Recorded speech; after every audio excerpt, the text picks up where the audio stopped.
Bugün ölümden korkar mıyım lan? Zeliha bunu öğrenmeden Azize'yi bulmamız lazım. Eğer öğrenirse... Ne? Zeliha? Ben hamileyim Lebra.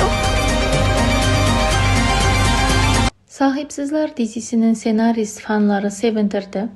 Bebeğini kaybedecek olan Zeliha senaristin kalemiyle hayatta olacak ve sağlıklı kalacak. Devran Azize'yi yeni bölümde kurtaracak. Azize vurulmadı.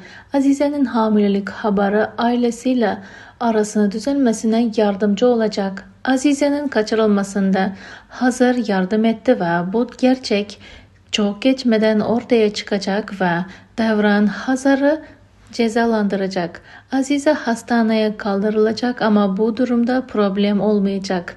Bebeğine bir şey olmayacak. Önümüzdeki bölümde Hazar Tufan'ın babasının mekanını baskın yapacak. Daha fazla sahipsizler analizler gelmesi için kanalımıza abone olmayı, bildirimler tuşunu açmayı unutmayın.